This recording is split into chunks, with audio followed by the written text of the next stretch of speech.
오래전에 한국에 이 베스트셀러가 되어졌던 한 권의 책이 있었습니다.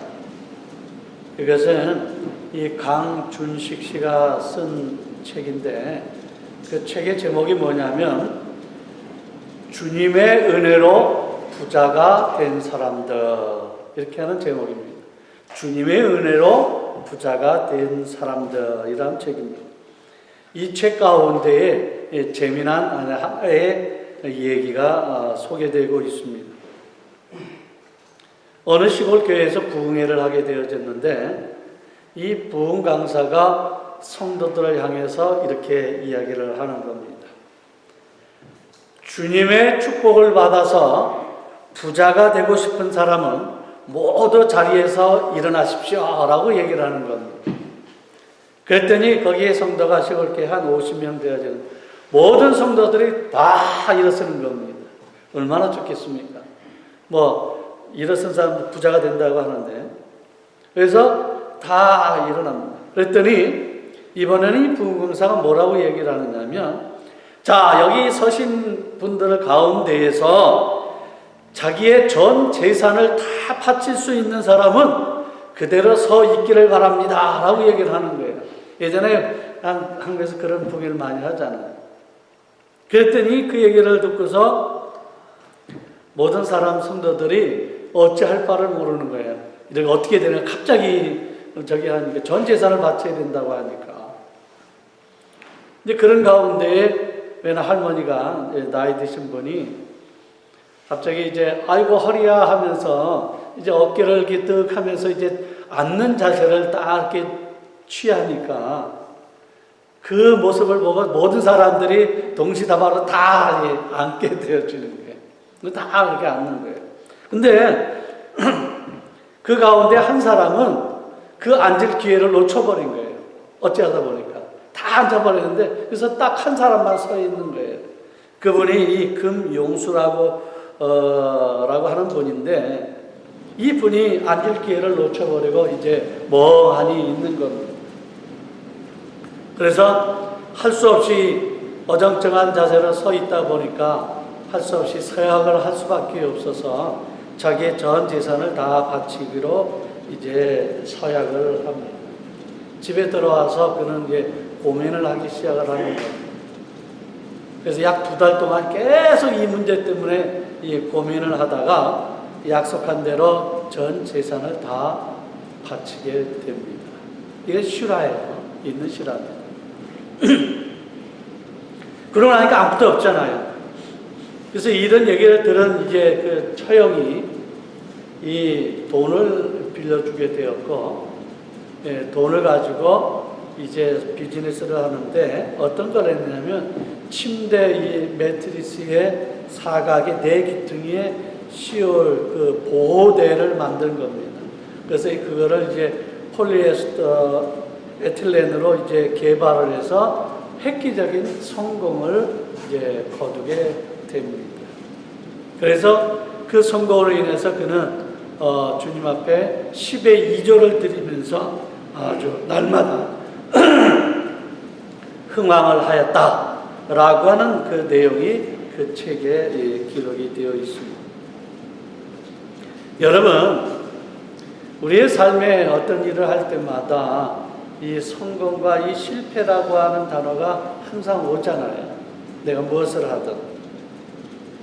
과연 내 삶에 있어서 그 일들이 성공을 했고 실패를 했다라고 하는 이 부분에 있어서 과연 원인이 무엇이라 생각을 합니까? 내가 왜 어떤 원인 때문에 성공할 수 있었고 내가 어떤 원인 때문에 실패하였다라고 하는 그 원인이 뭐라고 생각을 합니까? 많은 이들이 이 부분에 있어서 간단하게 이렇게 이야기를 합니다. 욕심을 부리느냐, 욕심을 부리지 않느냐, 욕심을 비우느냐에 달려 있다라고 하는 겁니다. 성공과 실패는 내가 욕심을 부리느냐, 욕심의 마음을 비우느냐에 달려 있다라고 이야기를 합니다. 아마 오늘 본문의 이 말씀이 이 내용의 핵심이 되어지는 말씀이 아니겠는가 생각을 해봅니다. 여기에서 이 말하는 이 시험이라고 하는 것은 무엇을 뜻하느냐 하면 유혹을 이야기를 합니다. 여러분들이 잘 아시는 대로 유혹, 템테이션을 이야기를 합니다. 지금 야고보가 이 시험이라고 하는 단어, 유혹이라고 하는 단어를 쓰면서 이야기하고 싶은 건 뭐냐면 결론적으로 이야기를 하는 거예요. 유혹을 이기는 사람은 하나님 앞에서 합격 인생이 되어서 생명의 멸류관, 곧 풍성한 삶을 누리는 행복한 자가 되어진다라고 이야기를 합니다. 이것이 이 야고보 오늘 본문을 시작할 때 첫 소절부터 이야기하는 거예요. 그래서 야고보 사도는 이처럼 유혹을 이기는 자의 축복의 선언을 본문의 12절부터 이제 시작을 하면서부터 그 다음 13절부터 뭘 말씀을 하고 있느냐 하면 유혹을 이기지 못하는 사람에 대해서 이야기를 합니다. 유혹을 이기지 못하는 사람이 어떤 사람이냐? 그것은 유혹이라고 하는 것은 넘어가는 사람은 결국은 자기 스스로 그 일에 넘어가서 자기 스스로 속는 것에 불과하다라고 이야기를 하는 겁니다. 그래서 13절부터 이제 메시지가 시작이 되어집니다. 그래서 우리는 여기에서 이 사람이 시험 당하는 것이 무엇인지, 어떤 이유로 시험을 당하는 것인지에 대해서 그 이유를 살펴볼 필요가 있다라고 하는 겁니다. 사실 시험이 없는 사람이 이 땅에 어디 있겠어요? 모든 사람들은 다 시험이 있어요. 그래서 모든 사람들이 매일같이 시험에 당할 수가 있다라고 하는 거예요. 다르게 얘기해서 시험에서 제외된 사람들이 과연 이 땅에 있겠느냐? 없다라고 하는 겁니다. 나이 많다라고 해서 그 시험에 제외되느냐? 아니라는 겁니다. 영적으로 성숙한 사람도 시험에서 제외되느냐? 아니다라고 하는 거예요. 이 땅에 있는 모든 사람은 시험에서 제외되는 사람이 없어요. 다른 말로 해서 모든 사람이 시험을 당한다라고 하는 겁니다. 그런데 중요한 것은 지금 이 시험 당하는 것이 죄를 짓는 것이냐? 여러분 어떻게 생각해요? 그러면 시험을 당하는 사람 다 죄를 짓는 것이냐? 아니다라고 하는 거예요. 죄라고 하는 것은 뭐냐면 시험을 당하는 것이 문제가 아니라 시험에 빠지는 것이 죄를 짓는 것이다라고 하는 거예요. 그래서 시험을 당하는 것과 시험에 빠지는 것은 너무나 차이가 있어요. 우리 예수님도 시험을 당하셨잖아요. 그러나 분명한 것은 죄를 짓지를 않았다라고 하는 겁니다. 히브리서 4장 15절을 보게 되어지면 우리에게 있는 대제사장은 우리의 연약함을 동정하지 못하실 이가 아니요 모든 일에 우리와 똑같이 시험을 받으신 이로되 죄는 없으시리라. 우리와 똑같이 시험을 받는다라고 했습니다. 그런데 죄는 없으시다라고 분명히 말씀하고 있는 겁니다. 다만 우리가 분명하게 이 말씀을 다루면서 전제해야 될 부분이 있어요. 그것은 뭐냐면 여러분이 어떤 일로 시험을 당하고 있다고 한다면 그것은 무엇을 얘기하느냐면 바로 여러분들이 인간이라고 하는 겁니다. 인간이기 때문에 시험을 받는다라고 하는 겁니다. 여러분이 약하기 때문에 시험을 받느냐? 그것은 아니라고 하는 겁니다. 인간이기 때문에 시험을 받는다라고 하는 겁니다. 그러니까 모든 인간은 다 시험을 받을 수밖에 없다라고 하는 거예요.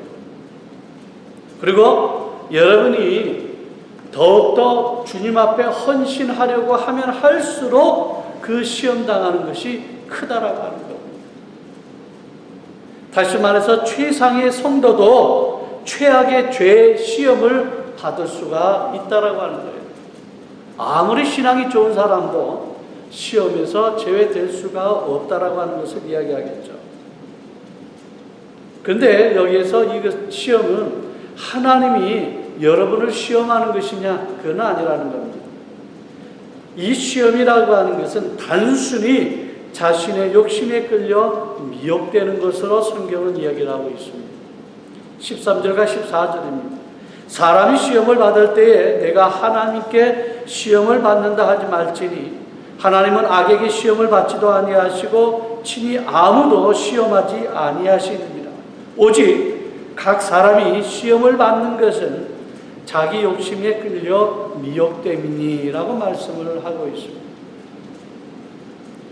특히 이 시험이라고 하는, 이 욕심이라고 하는 부분은 뭐냐면 이 자석과 같이 끌려당기는 매력이 있다라고 하는 거예요. 그래서 정상적인 욕심을 편법적인 욕심으로 끌어들이는 겁니다. 그러다 보니까 미혹을 받는다라고 하는 거예요. 어떤 일을 행할 때 좀 더 내가 편하게 하기 위해서, 좀 더 내가 안전하게, 좀 더 빠르게 가기 위해서, 내가 좀 더 많은 것을 얻기 위해서 스스로 그것 때문에 미혹에 끌린다라고 하는 것을 이야기를 하고 있습니다. 그래서 여기에 본문 14절에 욕심에 끌려 미혹됨이니라고 말씀한 것은 뭐냐면 이 단어가 어떤 때 많이 쓰였느냐면 이 스포츠의 용어로 많이 쓰였다라고 하는 겁니다. 다시 말해서 이 첫 번째로 이 사냥꾼의 이 단어를 이야기를 할 때 올가미에 덫에 걸린다라고 하는 뜻으로 쓰였다라고 하는 겁니다. 두 번째는 이 낚시의 용어로서 이 미끼로 걸린다라고 하는 뜻으로 많이 쓰였다라고 하는 겁니다. 다시 말해서 욕심을 부리다가 덫에 걸리는 것입니다. 여러분 낚시하실 때에 이 조그만 것으로 미끼를 가지고 낚시를 하잖아요. 사실상 얼마 되지 아니하는 이 낚시밥에 미끼를 통해서 거기에 걸려가지고 큰 고기가 물려온다라고 하는 겁니다. 이처럼 이 풀도밖에 되지 않은 낚시밥에 차근한 이 미끼에 유혹에 빠져가지고 미혹되어가지고 큰 목돈을 잃을 수밖에 없다라고 하는 겁니다. 이처럼 사람들은 자기의 욕심이라고 하는 덫과 미끼에 현혹되어서 관심을 기울이다가 유혹을 받아서 불행해질 수밖에 없다라고 하는 겁니다. 그래서 오늘 본문 15절에도 욕심이 잉태한 즉 죄를 낳고 죄가 장성한 즉 뭡니까? 사망을 낳는다라고 하는 겁니다. 어찌 보면 이 말씀은 우리에게 주어지는 경고의 말씀인 것입니다. 자그마한 그것 때문에 나중에 큰 것을 잃을 수밖에 없는 것, 그러한 이 죄라고 하는, 미혹이라고 하는 것에 조심하라고 하는 메시지입니다. 그래서 이 신미주의의 이 문학가였던 이 오사카 와일드라고 하는 사람이 자기 글에서 이런 말을 썼습니다. 나는 무엇이든지 간에 다 저항할 수가 있다. 근데 단 한 가지 유혹이라고 하는 것만 빼놓고 난 다 저항할 수 있다라고 하는 거예요. 내가 모든 것을 다 이겨낼 수 있다 하지만 유혹만큼은 참으로 이겨내기가, 저항하기가 힘들다라고 하는 말인 것입니다. 유혹이 그래서 죽음과 불행을 가져오는 겁니다. 즉 죄의 삭은 이 사망이라고 하는 겁니다. 그러므로 우리는 정말로 우리의 삶에서 정말로 좋은 신앙인이 이 누구인가를 우리가 규정 지을 필요가 있다라고 하는 겁니다. 저 사람이 정말로 좋은 신앙인이라고 무엇을 가지고 우리가 알 수가 있겠는가? 우리가 간단히 이렇게 두 가지를 이야기를 합니다. 그 사람이 무엇을 즐기는지 보면 알 수 있다라고 하는 겁니다. 그의 삶에서 무엇을 즐기면서 살고 있는가라고 하는 겁니다. 그래서 무엇을 좋아하느냐에 따라서 그 사람이 저질의 인간이 될 수도 있고 최상급의 인간이 될 수가 있다라고 하는 겁니다. 두 번째는 그가 어떠한 성격의 고난을 당하는지 보면 알 수가 있다라고 하는 겁니다. 그 사람이 겪는 고난, 어떤 것인지를 보면 알 수 있다. 무슨 얘기냐면 사람들은 죄를 짓고 보면은 뭐 돈 때문에 감옥 가는 사람들 많이 있잖아요. 또 그것 때문에 고생하는 사람도 많이 있고, 또 명예나 이 권력 때문에 이 고난, 힘든 것을 당할 수 있는 사람들이 많이 볼 수가 있어요. 어떠한 것을 즐기느냐, 어떠한 것을, 어떠한 고난을 당하는지를 보면 그 사람이 어떤 사람인 것을 알 수가 있다라고 하는 겁니다.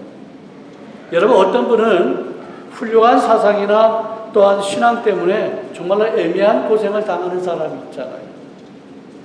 이 점이 곧 어떻게 보면 훌륭한 신앙인의 모습이라고 하는 것입니다. 내가 무엇 때문에 힘듦을 좀 당하고 있는가? 야고보 사도는 본문 12절에서 이렇게 얘기를 하는 겁니다. 시험을 참는 자는 복이 있나니 이는 시련을 견디어낸 자가 주께서 자기를 사랑하는 자들에게 약속하신 생명의 멸관을 얻을 것이기 때문이다 라고 이야기를 합니다. 무슨 말씀입니까? 뭔가 시험을 견디어내는 자가 행복하다라고 선언하고 있는 겁니다.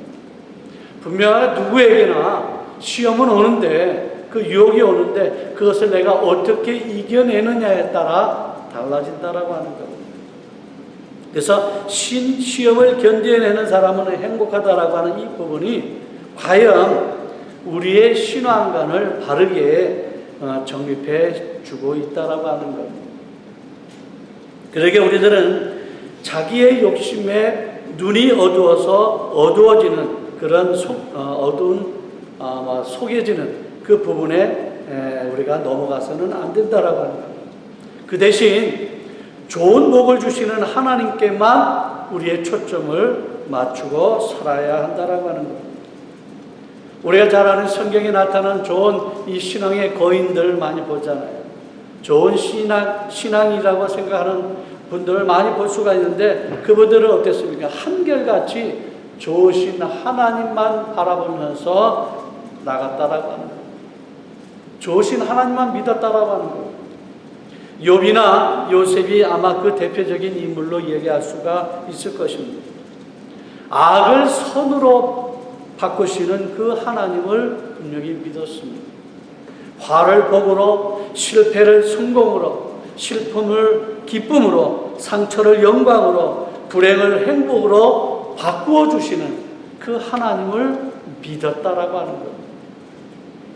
우리가 어떤 시련이나 연단, 때로는 유혹이나 시험을 이김으로 하나님 앞에 합격만 하기만 한다면 좋은 복을 주신다라고 하는 것입니다. 그래서 여러분은 이 좋은 복을 받는 이 합격의 아름다운 인생을 사시기를 주 예수 그리스도 이름으로 축원을 드립니다.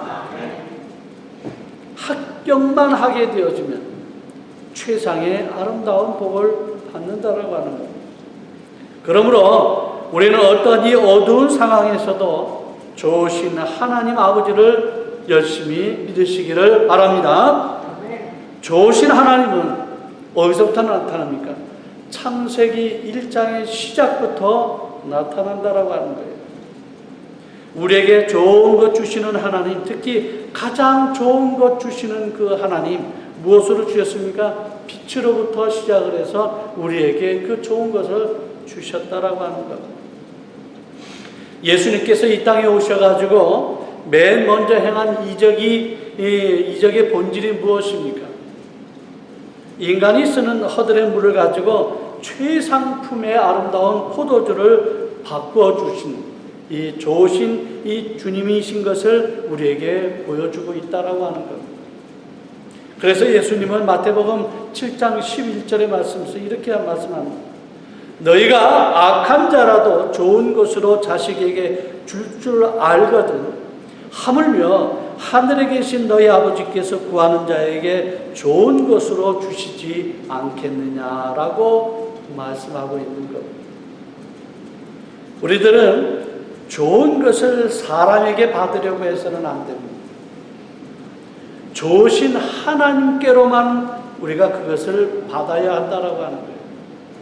다시 말해서 우리는 이 땅에 욕심들이 너무 많아요. 이 땅에서 얻어 드리려고 하는 그 일들이 너무나 많이 있다라고 하는 거예요. 그래서 이 땅에 있는 사람들로부터 좋은 것을 받아들이려고 해요. 그래서는 안 된다라고 하는 거예요. 우리는 좋은 것을 받기를 원하는 것은 좋으신 하나님께로만부터 우리가 받아야 된다라고 하는 것입니다. 여기에 나오는 이 온갖 좋은 선물이라고 하는 뜻이 뭡니까? 이 온갖 좋은 선물이라고 하는 것은 무슨 뜻이냐면 모든 완전한 은사를 이야기하고 있는 겁니다. 은혜의 선물을 이야기하고 있습니다.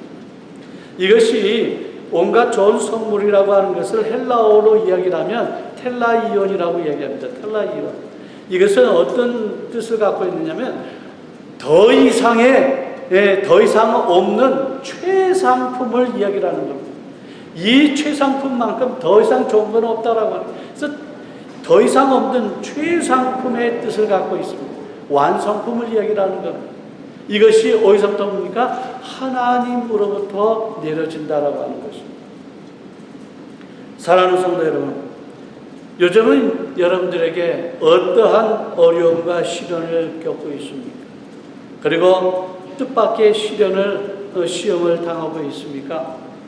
여러분들 그 일들을 만날 때마다 우리가 근시안적인 눈으로 그것을 받아들이는 것이 아니라 우리는 하나님의 관점에서 정말로 원시적인 이 조명을 할 필요가 있다라고 하는 거예요.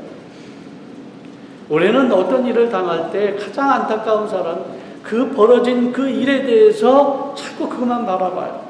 그래서 내가 없어진 것을 어떻게 하면 그것을 커버하려고 하고 그 문제만 바라본다라고 하는 겁니다. 그래서는 해결할 점이 아무것도 없다라고 하는 겁니다. 오늘 본문 17절을 뭐라고 말씀합니까? 온갖 좋은 은사와 좋은 온전한 선물이 다 위로부터 빛들의 아버지께로부터 내려오나니 그는 변함도 없으시고 회전하는 그림자도 없다라고 분명히 말씀하고 있는 것입니다. 하나님은 우주의 창조의 첫날부터 최상의 빛부터 우리에게 주신 하나님이시라고 하는 겁니다. 그래서 빛들을 지으신 아버지이심을 우리에게 말씀하고 있는 겁니다. 그러므로 우리가 어떤 시련이나 연단, 때로는 이 유혹이나 시험을 이김으로 하나님 앞에 합격만 하면 좋은 복을 주시는 것이다 라고 하는 겁니다. 그래서 우리는 좋은 복을 받은 이 합격의 인생을 살아야 하지 않겠는가. 정말로 합격만 하면 최상의 복을 받을 수 있기에 우리는 좋은 복을 받는 이 합격의 인생의 이 삶을 살아야 할 것을 야고보는 우리에게 강조하고 있는 겁니다. 여러분, 그러기에 우리는 이 야고보가 우리에게 주어지는 메시지를 근거로 인해서 신앙의 기본적인 전제를 바로 정립할 필요가 있는 겁니다. 그것은 한마디로 얘기하면 긍정적인 신앙관이라고 얘기할 수가 있습니다. 어떤 일을 만나든 그 일이 네거티브가 아니라 파지티브한 이 신앙을 가져야 한다라고 해요. 긍정적인 신앙이라고 하는 거예요. 우리 하나님은 어떠한 변덕이나 변질이 없으신 분이십니다. 회전하는 그림자, 즉 믿을 수 없을 만큼 가변적인 어두움이 결코 없으시다라고 하는 겁니다. 다르게 요새 말로 얘기를 하면 뒷북을 우리 절대 치시지를 않는다라고 하는 거예요. 우리가 하나님을 믿기만 한다면 하나님은 우리를 뒷북치는 것이 아니라 오히려 우리에게 항상 좋은 것으로만 주신다라고 하는 거예요. 잠언 10장 22절에 분명히 말씀합니다.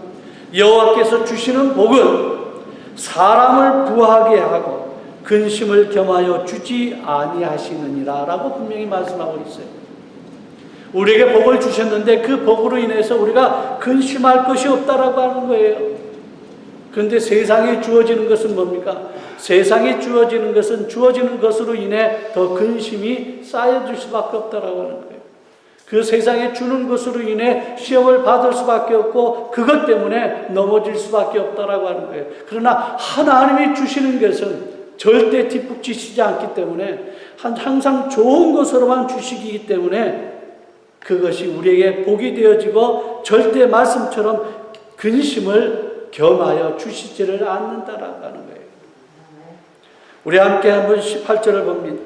뭐라 말씀합니까? 그가 그 피조물 중에 우리로 한 천 열매가 되게 하시려고 자기의 뜻을 따라 진리의 말씀으로 우리를 낳았다라고 분명히 말씀하고 있어요. 무슨 말씀입니까? 그는 뜻을 정하셔서 진리의 말씀으로 우리를 낳아주셨다라고 하는 겁니다. 그렇기 때문에 그리하여 그는 우리를 피조물 가운데 천 열매가 되게 하셨다라고 하는 겁니다. 우리로 하여금 천 열매가 되게 하셨다. 얼마나 아름다운 복입니까? 여러분, 하나님은 우리에게 최상을 이 축복으로 주시려고 우리를 거듭나게 만들어 주셨어요. 여러분, 이 자리에 앉게 하셨다라고 하는 겁니다. 우리를 새 생명으로 낳아 주셨습니다. 온 우주 이 만물의 천 열매가 되게 하신 것입니다. 무슨 뜻입니까? 이 세상의 모든 것을 다 누릴 수 있는 장자권의 아름다운 특권을 우리에게 주셨다라고 하는 거예요. 하나님의 자녀로 삼으시는 그 순간에 이 모든 것을 다 누릴 수 있는 최상의 것을 우리에게 다 주셨다라고 하는 겁니다. 오늘 야고보 사도의 강조는 간단합니다. 우리가 예수를 믿고 거듭난 사람이라고 한다면 하나님이 주시는 모든 좋은 복을 받을 수 있는 가능성이 우리의 삶에 보장되어 있다라고 하는 놀라운 사실을 이야기하는 겁니다. 우리는 그러한 존재라고 하는 겁니다. 세상의 유혹에 빠져가지고 실패하는 인생이 아니라 이미 하나님의 자녀로서 이미 우리는 승리할 수밖에 없는 존재이고, 그러기에 이미 하나님 우리에게 허락하신 모든 복을 누릴 수 있는 그러한 귀한 존재라고 하는 겁니다. 믿으십니까? 우리는 그러한 삶 속에 살아가고 있는 거예요. 그래서 야고보는 전반부에서 이 시련이라고 하는 단어를 쓰고 후반부에 가서는 이 시험이라고 하는 용어를 쓰고 있는 겁니다. 있다라고 하는 겁니다. 무슨 말입니까? 핵심은 뭐냐면 시련과 이 시험에서 승리하라고 하는 겁니다. 다시 말해서 합격 인생을 살라고 하는 겁니다. 사랑하는 성도 여러분, 아무런 문제 없이 사는 사람은 이 땅에 분명히 없습니다. 시험에서 제외된 사람은 아무도 없습니다. 문제는 뭐냐면 시련과 시험을 이기느냐 지느냐일 뿐이다라고 하는 거예요. 그러나 합격 인생에 대해서 여러분은 걱정이나 염려하지 마시기를 바랍니다. 하나님은 항상 여러분들에게 가장 좋은 것을 주고 싶어 하시는 분이시기 때문에, 너무나 좋으신 사랑의 하나님이시기 때문에 항상 우리에게 승리할 수밖에 없는 좋은 것으로 주시는 하나님이시라고 하는 거예요. 그러기에 우리는 오늘 주어지는 이 12절의 말씀을 다시 한번 상기하면서 우리의 삶 속에 아무리 어렵고 힘든 일이 있어도 그 가운데서라도 주님만을 바라보면서 큰 희망을 품는 그런 우리의 신앙의 모습이 되어지기를 바라는 겁니다. 시험을 참는 자는 복이 있나니 이는 시련을 견디어낸 자가 주께서 자기를 사랑하는 자들에게 약속하신 생명의 멸관을 얻을 것이기 때문이라. 우리에게 분명히 약속하고 있는 겁니다. 여러분, 시련을 이길 수 있는 방법이 뭐라고 했습니까? 유혹에 넘어지지 않는 방법이 뭐라고 했습니까? 어떠한 일을 만나도 세상을 바라보는 것이 아니라 하나님만 바라보는 그 인생의 삶을 살아갈 때 모든 일에 시련을, 유혹을 이겨낼 수 있는 능력을 발휘할 수가 있다라고 하는 겁니다. 그러니까 우리는 그러한 존재이고, 그러한 존재에서 우리의 살아가는 우리의 삶은 비록 시련과 유혹이 있을지라도 우리는 다 이겨내며 항상 좋은 것으로 주시는 그 하나님의 사랑 가운데 우리 인생이 날마다 행복할 수 있다라고 하는 것. 오늘 야고보가 주어지는 말씀이, 메시지가 바로 그것입니다. 여러분들이 이 땅의 삶을 살아가기에 비록 시련과 유혹 가운데 있을지라도 염려하지 말라라고 하는 겁니다. 하나님이 여러분을 선택하셨고 여러분들을 함께 있는 한 여러분들 결코 실패하는 자가 되지 아니한다라고 하는 겁니다. 항상 좋은 것으로 주시는 하나님께서 여러분들이 주님만을 바라볼 수만 있다면 분명히 여러분들은 승리하는 삶을 살 것이고, 그 승리하는 합격의 인생 속에 항상 좋은 것으로 여러분들의 삶에 참으로 그것을 누리며 사는 아름다운 인생이 되어질 것을 분명히 말씀하고 있습니다. 이 인생 가운데 정말로 좋은 것으로 누리면서 정말로 행복한 가운데 주님만을 날마다 찬양하실 수 있는 귀한 여러분들의 아름다운 삶이 되어지시길 주 예수 그리스도의 이름으로 간절히 축원을 드립니다. 기도하겠습니다. 아버지 하나님, 은혜와 사랑을 감사를 드립니다. 오늘도 주님께서 주시는 이 말씀 가운데 살아가기를 원합니다. 그 말씀이 우리의 생활 속에 확신이 되어지게 하시고